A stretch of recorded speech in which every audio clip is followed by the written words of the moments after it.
خارنا موزان ادیل ترکیه براستی بویا بلا سری هنکان ادی کوچبرین سوریه لوی دارین نویرن تیرا دل خو موزان بخون دما کو دخون جی بدزی دخون جبر کو ناخوازن کس نببینن و هناك ببینن لوان اخبار بکن کو موز خارنا براستی جی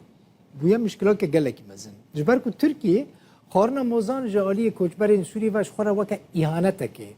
دبینه افنوچه جبو کسین کل ترکیه دمینن گلکی گرینگ باش گوه بدن من مثلا اگر تو ترکیه دمینی هشیار به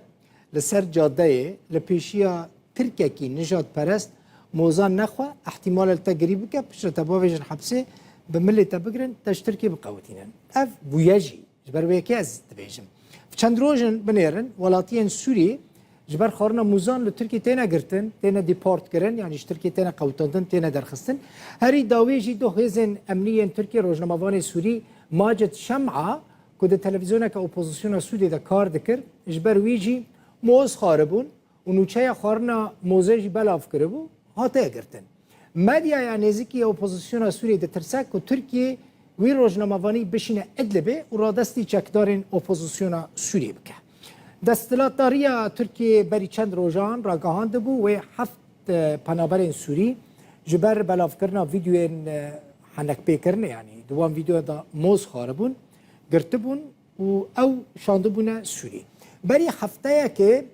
جبو بیراوه دا به وره بیراوه د پروگرامه که تلویزیونه که ترکی ده جنه که ترک پنابرین سوری خواسته بو که وگر نوالاتی خواه اش ترکی در کفن